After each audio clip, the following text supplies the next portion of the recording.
Go on to item 17. Report on Sex Offender Ordinance Impact. That was brought forward for the chief.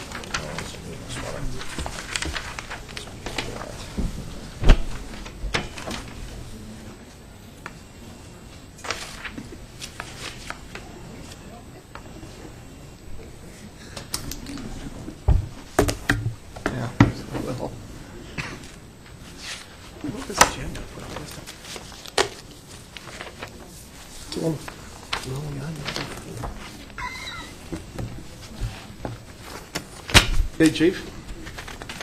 It's cooler up here. It was warm back there. Wait till we start asking questions. I know. No. Thanks for moving us up. We appreciate that.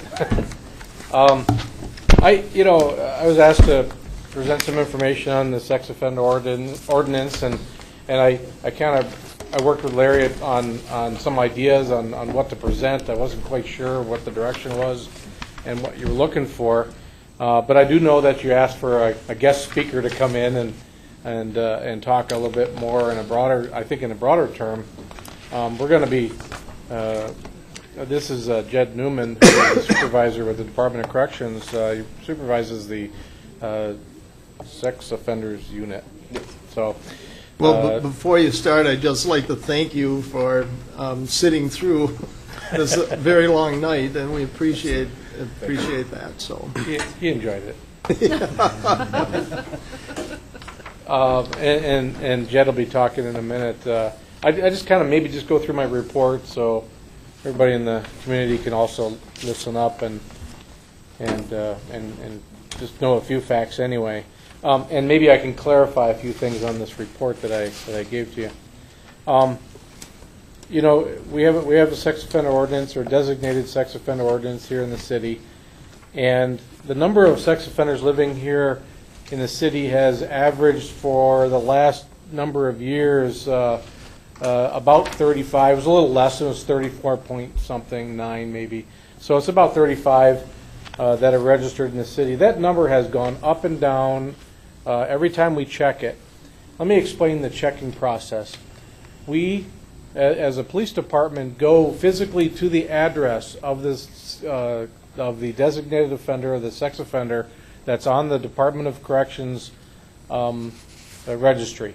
And we have a copy of that, and a lot of times those offenders will come to our department and register with us also, and they give us information. We take a picture, and we know more about them. And so what we do is we physically knock on the door and physically speak with the person, so we know that they actually live there and not just have a fake address, which we've seen in the city of De Pere and also other places around the county. Jed will talk more about that in a minute.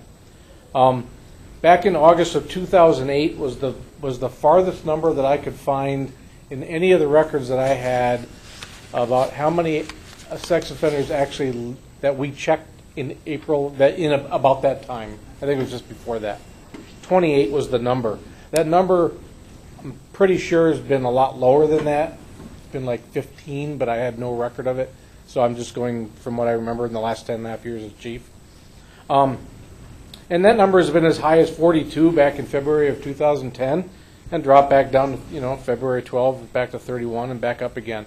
And it goes up and down. And if I can explain, if you look at the general trend, that maybe it was 15 10 years ago, and then it was 28 a few years ago, and now it's up to maybe 35, but 38 is the last number we checked. That may be due to the fact that the registry is still there. People get added to it all the time, but the old names are still on it. All those people, many of them are lifetime registrants. So that number will always grow for our city. It will always get larger over time, kind of like the interest rate. Eventually, it'll be a good thing for you, but not so much for this for sex offenders. But we do have an increasing number. It will always increase over time. It'll go up and down, but it will continue to increase. So, and we haven't done our spring compliance check yet, so I really don't have a really fresh number for you. but that's going to be happening in February again. I could not find any records of sex offenders reoffending in the city of De Pere. Could not find that. I did not run all 38 records, though. I did not run their state records to see if they were convicted anywhere else. I just know that they did not reoffend here. From what I could find, there were 6 or 7 cases that we knew about. When we knocked on the door, the person didn't live there anymore, and they actually had an address in another place in the county. Because we knock on the door and because we physically talk to the person and talk to neighbors to verify that they actually live there, we've been able to catch these offenders pretty quickly, at least within a few months, because we do this 2 to 3 times a year. I gave you some statistics on crime offenses in the city. I'll tell you that they're pretty low, typically between 2 and 5 a year, depending on the year. It stayed fairly steady. The Green Bay crime statistics I threw in there because I was able to get those. I really don't have statistics on the other places in the county, and so it just kind of shows that some of the crime rates in the county are coming down in other places. For us, it has stayed relatively the same all across the board for the last, well, since 2007 when I went back and did those. I was addressing also the number of complaints that we've had from citizens and business owners or anybody else. We have very few to start with, and in the last year, I can't remember that we haven't had one that I can remember in the last year. They always come to me, the ones that did come forward in the past have been typically, as you can read, the person is complaining because they're living there, or they're living too close to their neighborhood, or for whatever reason, whatever it is. And we've been able to address those in every case to make the complainant at least satisfied, and maybe not happy, but satisfied with the answer that the city ordinance, grandfathered people into it that lived there for the last 20 years, and we can't just kick them out of their homes, or that they were compliant when they moved in because there wasn't a restriction on the place that they moved to, and that kind of thing. So, and then the last thing I was addressing in my report here was that we have an appeals board, and I just wanted to show that we've had 8 appeals come in, so people could live in a restricted area, and 6 of them have had a hearing, and the 2 I mentioned that didn't have a hearing is because they withdrew prior to the hearing. So they made a request but then withdrew, and we honor that, and that's fine. They moved to another jurisdiction, and that's fine. In all 6 cases, we did have the appeal board grant the exception. So I just want to share that with you, and that's kind of the center points of my report. I'm going to turn it over to Jed, unless you have a burning question. Okay. One person from here. Just to clarify, the compliance checks you were just talking about, those you would do with or without our ordinance, correct? We did them prior to the ordinance, and we've done them, and of course we do them now. We always did those. That's because with the state, they have to say where they're living. So regardless of our ordinance, they still have to be honest about their home address. Correct. Okay. Yes. Thank you. Yes. So I'd like to turn it over to Jed, if that's okay. Good evening. I received a call in 2007 where someone stated that the city of Green Bay was looking at a sex offender ordinance. At the time, I knew of them, and since that time, I now know a lot because I had to take the opportunity to really study them. If you took that time, what you'd find is that there's no study that shows that they're effective in promoting community safety or protecting the community. I'm sure the chief has stated this in previous meetings. They have a counter effect by virtue of putting roadblocks up to the offender. And by no means am I here to advocate for the offender. I don't enable what they do. I don't condone what they do. But it's our task to supervise them to ensure the safety of the community. Ordinances really compromise what agents do. This is one group of offender where we need to know where they are as well as law enforcement. We have had a strong partnership with all law enforcement agencies, the Pere included, in the past. And Chief cited the compliance checks, and not too long ago, Mayor Hann of Appleton was very vocal on stating that Appleton will not have an ordinance by virtue of the partnership DOC has with their city police department in conducting compliance checks. And they've been able to keep the compliance rate very high. Now, Brown County at one time did have a high compliance rate, and subsequent to that, with the advent of ordinance after ordinance, I believe we're at 15 now within Brown County. Well, 15. And That was a lot. it's not as high as we'd like. Now, Wisconsin still is one of the states that leads the nation. To deal with the issue of the increasing non-compliant rate, we have now had a registration specialist placed in Brown County. He works out of the state office building where the specialized unit is. We restructured the Green Bay probation parole units so that there's one specialized unit that just has this population. It's our commitment to this county and the communities in this county to ensure that we do what we say we're going to do, and that's protect the public by monitoring these people in the highest fashion possible. Chief talked about the increasing numbers. That's just a natural result. You see this within the state, or any state that, or all states really, they all have registries. Because they have a registry program, the numbers just get added to it. So that's why communities see the numbers go up.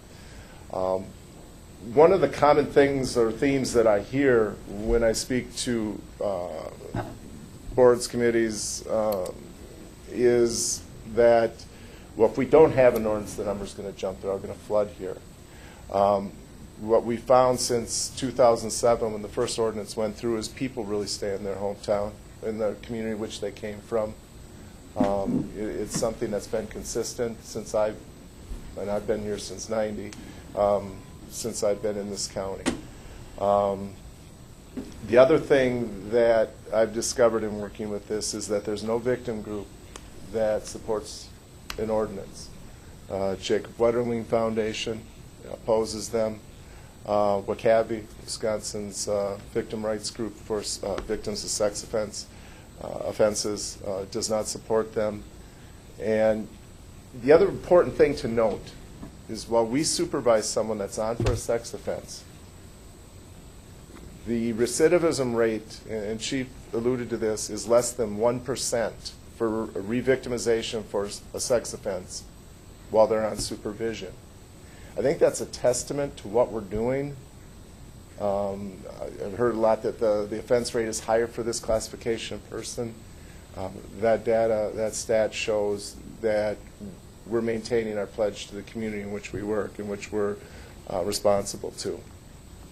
I could go on. I've spoken to many groups, and I'm sure you have questions. So, Chief, you had said in your report that there were 6 or 7 documented cases of sex offenders living in other places. Is that high for us, or, I mean, and you had said that Brown County was higher also. I mean, is this pretty much where we normally would be, or is this exceptional? I'm gonna say that we're lower. We did catch 4 in 1 year during one of our sweeps, and that was so out of the 4. So if you take those 4 out, we've only had 3 or 4 other, maybe 3 others over time. I'm speaking only for De Pere though, because we catch it immediately. It's there, and they know it. We will check. They know we will check. But I think Jed's got a different answer. So. To go along with that, one of the things that this has become is a systems issue. Chief cited what he has been doing in response to it.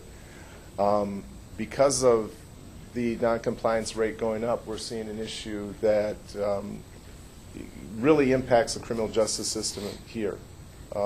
District Attorney's Office filings went from, I think, 11 in 2006 for noncompliance, and it is in the 40s now. You know, that's a huge increase, and that number continues to climb. So you have an increase in court dockets because of it. We're dealing with jail overcrowding already in Brown County. There's an ad hoc committee put together to deal with that. So the number in jail as a result of this have gone up, which means the number that people that we supervise on the rebound for this has gone up. And this just is quite cyclical because of the barriers that are in place. Okay, any other questions, comments? Alderperson Kavir? Chief, to go back to what you said earlier about the complaints that you received, just to clarify that, those complaints were not necessarily like illegal activity or things like that. It was just people thinking that they've got somebody living next to them. They want to make sure that that's okay, or that I'm just trying to get a more of a feel for the actual complaints that we've had in our city. The complaints were not because of activity. It was strictly because of where the person lived. Okay. So they're too close to the school, so they shouldn't be in my neighborhood, was a common theme. And like I said, you know, maybe the person lived there for 20 years already. So. Okay. Yeah. And given the boundaries that we've already established, then, so what you're saying there is there are registered sex offenders who are living within those boundaries because they were grandfathered in. There are also the 6 that we've exceptions that we've approved. So we do have folks on the sex offender residency living within those boundaries that we've created, where we've said we don't want them because of these reasons. Yes. Without incident, without problems. Correct. Okay. Okay, Alderperson Robinson? I think studies have shown this, but I just want to kind of confirm, at least anecdotally, when you say that none of the people who are registered sex offenders that live in De Pere have reoffended in De Pere, would seem to back up what I've read is that if reoffense happens, it doesn't happen where the person lives. And anecdotally, that would seem to support that, would you say? That would support that. There's a number of studies that reflect what you just said. Yeah. Two of the major ones out of Minnesota, one out of California as well. Yeah, thank you. Okay, any Alderperson Lick? You know, I'm having a hard time figuring out what it is you've just told us here tonight.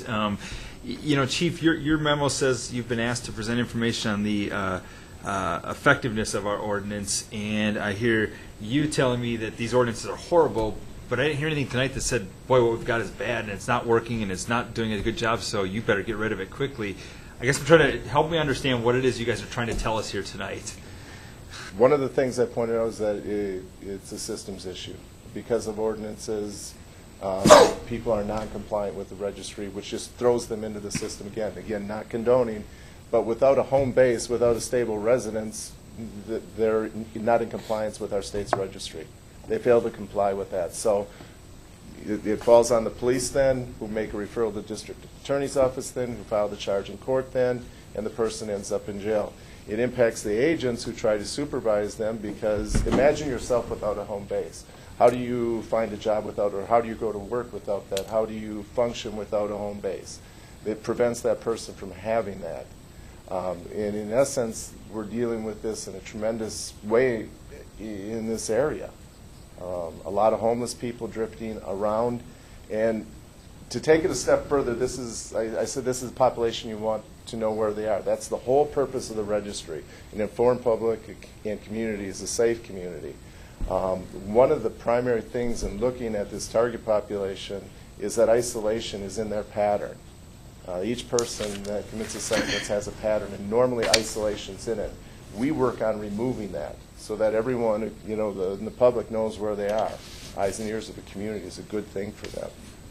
But so I'm saying is so you can't say to me, before you had your ordinance, we had X number of, what did you call them, out of the system, or no home base, and now because you have your ordinance, you've now increased the no home bases in De Pere by X percent, X number, X, because if you didn't have them before, you don't have them now, right? I'm not sure I understand the question, but So what is the impact of De Pere's ordinance? I mean, what from your perspective, what is the impact? Not you've talked a lot about here's what's happening in the area. Right. We're talking the city of De Pere. We instituted an ordinance. I don't see something that says it's been bad because it's caused this. Yeah. Chief would be able to answer that. I asked Jed to come in and speak on the broader term because I don't know about things that are outside the city. I know them, but I'm not an expert in it. Sure. I'm not an expert in the city either, but I do know what's going on here, and we don't have a lot of data that goes back very far. We never kept records of how many we found not living in the right place, or we don't have any. I don't even have numbers of how many were living here. We never wrote it down. We just checked and, that sounds good, and move on. And throw it in a file someplace, and nobody can find that information. So I'm very limited. I only have a little tiny slice of the life here of this ordinance. Really, when was it acted? 2007 or 8? Yeah, 2000. Yeah. So it's very short. Our 6 or 7 offenders are only what we know since we started writing it down. So those 6 or 7 may have occurred before. I don't know how many we had before. So essentially, I was only just giving you information. I'm just giving you facts. 2010. I can't tell you it's effective or ineffective because Right. I have very few sex crimes. I have no offenders reoffending. I know where everybody is. That's just a reflection, I think, of how we do business. right. To anecdotally But answer that, I didn't mean to. No, that's to fine. interrupt. But he's got a better picture. Yeah, is a person that's required to register, this is what we found collectively, is that they're living at one location but giving a De Pere address. Mm-hmm. So when a compliance check is done, they found that problem. Or vice versa with another community that has an ordinance. Mm-hmm. Again, compromising the registry, which we rely on for the safety of our children. Okay, any other Alderperson Corvier? First of all, I'm quite sure it was spring of, or April, I believe, of 2010 when we enacted it, and according to the chief's memo here in the 3rd paragraph, it mentions August 2008, which was a year and a half before our ordinance, so Yeah. I'm pretty sure it was April of, sorry, did I say August? I didn't mean August. April of 2010. Okay. But it just sounds to me like we've got an ordinance that is a solution looking for a problem. In a way to address Alderman Lewick's comment that we just didn't have a problem, and we've got this ordinance that had nothing to solve, that there wasn't anything that we could benefit from by enacting it. Does that seem fair? It's a fair assessment. What we experience collectively within, and I'll use Brown County, happened in every other area of the nation, is that when one happens, it's the domino effect of the community surrounding it. There's a concern that there's going to be, this flood, and in response to it, an ordinance, and then another ordinance. And that's exactly what happened in Brown County. And their ordinances, I don't know of any 2 that are exactly alike here. And often, they're sometimes being amended. Alderperson Bauer? I'm 100% certain that Scott is correct. It was April of 2010. I had the great pleasure of it being one of the first things I got to vote on when I joined the council. I remember it fondly. The question I guess I have, Chief, is if we were voting on it today, what would the 2 of you recommend? Would you recommend that we would pass the same ordinance today, or no? Do I have to give an opinion? Yep. That's what we pay you for. No, I work in fact. I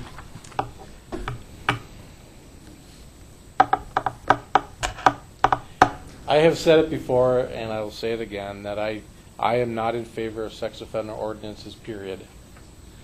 Because of the other ordinances that have come around, I don't know how you don't. So I'm still giving you that I don't know answer. Same question for you. All right. And I've been asked this question before. And I just was, about a month ago, at village board meeting when they were considering it, and an ordinance had gone before them, and they didn't like it, nor did the majority of the population in that area. Let me first say that I respect every community's right to protect its community, and I've said that before other councils as well. That's your responsibility. Mom was a civics teacher, so I got it early, okay? But it compromises the agent's ability to supervise a population that we don't want to reoffend, that no one wants to reoffend.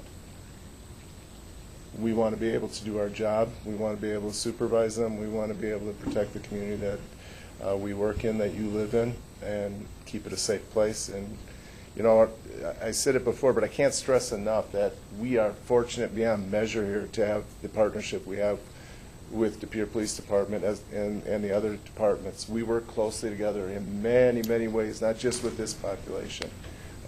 But we've taken steps even further with this population to ensure that, you know, we maximize what we do and what they do as well. So it's a collective effort. Alderperson Robinson? I think it goes back to the original question, and that is the ordinance effective? And that depends on your definition of what we're trying to affect. I hear, when we had this discussion back in April of 2010, my memory was twofold. One was the ordinance in theory was supposed to reduce the potential for the number of offenses in the community because we were restricting where people were living within a certain distance of temptation. And anecdotally and by scientific study, we've established that that really doesn't affect that. The second one was to reduce the potential incidence of offenses in the community, in a sense, by restricting the number of people that would be moving into the community. You know, it goes back to your statement, I don't know how you not do it when everybody else is doing it. So those are the two reasons. So my question, part of my point is, my question is it your opinion, either one of you, that having these restrictions reduces the number of people that move into De Pere who have offended, who are on the registry? I don't believe so. Okay. So, and again, I'm not saying this is everything that goes into this, but that's just my memory. So if I'm even remotely correct, that those are the two reasons, then it seems to me that, and then the flip side of that is that laws like this reduce public safety because of the system issues that you were mentioning. Yes. I don't see any reason to have it because it's not reducing the number of people moving in here, and it's not increasing public safety by restricting where they live. But it is contributing to a lack of public safety because of these system issues of people not reporting where they're living. So I don't see anything in arguing for it. Okay, any other questions, comments for the chief or Jed? Okay, thank you. Thank you. Alderperson Corvier? Then while this is still on, can I ask that we put this on a future agenda then to rescind our ordinance? Sure. I'd like to ask that, please.